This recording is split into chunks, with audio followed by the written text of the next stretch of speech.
Le mois de décembre touche tout doucement à sa fin. Les fêtes de fin d'année sont un moment que j'attends toujours avec impatience. J'aime l'ambiance qui s'en dégage et tout ce que ça m'inspire. Mais c'est aussi une période qui peut parfois être un peu stressante, entre la recherche ou la réalisation de cadeaux, ou la préparation du repas, et les deadlines à respecter avant la fin de l'année. Et on peut ajouter à cela les journées qui raccourcissent et le froid qui peut nous donner un peu moins d'énergie. C'est donc le signe pour moi qu'il est important de prendre soin de soi et de s'octroyer de temps en temps une journée cocooning. Quelques jours avant Noël, le stress s'est emparé de moi. J'ai donc décidé de mettre mon cerveau en pause, d'écouter un peu de musique et de faire des choses que j'aime bien. J'ai commencé par réaliser une sorte de pot pourri. J'ai souvent vu cette technique dans des vidéos anglophones pour parfumer sa maison, mais je n'avais encore jamais essayé. Et autant vous dire que ça risque de devenir un nouveau rituel tant cela sent bon. Quelques heures après avoir éteint le feu, mon compagnon est rentré du travail et il sentait encore l'odeur dans la maison. C'est pour dire à quel point ça sentait bon. Donc pour réaliser ce pot pourri, j'ai coupé une mandarine et une pomme qui étaient en fin de vie et j'ai placé le tout dans une casserole. À ça, j'ai ajouté des cranberries, un bâton de cannelle et des clous de girofle.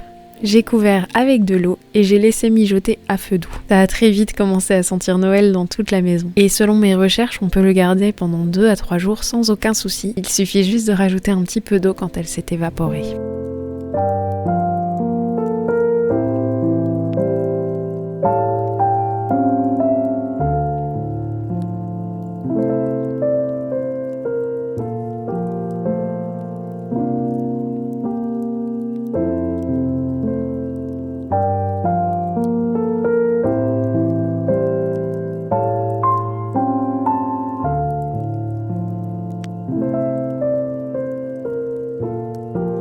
J'ai ensuite décidé d'emballer mes cadeaux. C'est une activité que j'aime beaucoup faire et j'aime bien m'amuser à décorer mes emballages. Depuis quelques années, j'essaye de réaliser quelques cadeaux maison quand c'est possible. J'avoue que ce sont souvent des cadeaux gourmands, mais cette fois-ci, j'ai eu l'occasion de réaliser des bandeaux pour ma sœur, ainsi qu'un joli doudou pour mon neveu.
Cette année, je me suis encore plus amusée que d'habitude en faisant des collages pour décorer des boîtes que j'avais récupérées. Et je ne sais pas ce que vous en pensez, mais moi j'aime beaucoup le résultat.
Une fois mes cadeaux emballés, je suis passée en cuisine pour réaliser des petits biscuits façon pain d'épices. Ils sont peu sucrés, très parfumés et sont à la fois légèrement croustillants et moelleux. Bref, des biscuits assez surprenants mais très bons. Je vous mettrai la liste des ingrédients en barre d'infos. Mais pour les réaliser, rien de plus simple. J'ai fouetté ensemble l'œuf, le miel, le sucre et l'huile.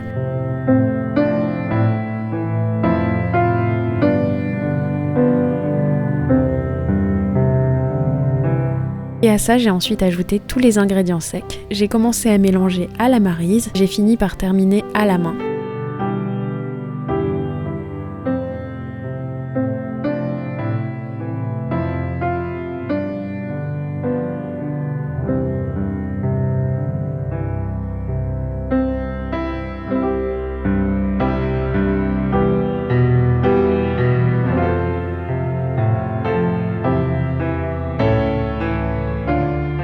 J'ai laissé poser la pâte au frigo pendant 1 heure avant de l'étaler sur mon plan de travail et j'ai utilisé un rouleau à pâtisserie avec des dessins de Noël pour les rendre encore plus jolis.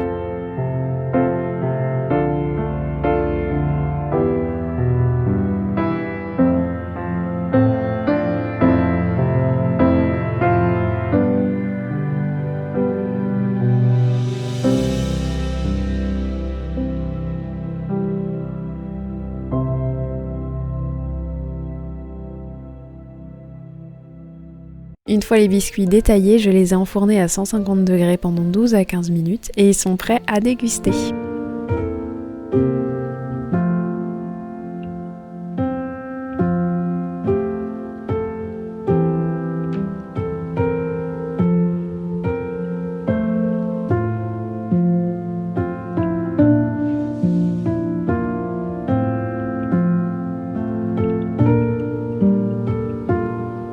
Ni une ni deux, après avoir pris un petit peu de temps pour les photographier, je me suis préparé un petit chocolat chaud avec du chocolat noir, un peu de miel et de la vanille.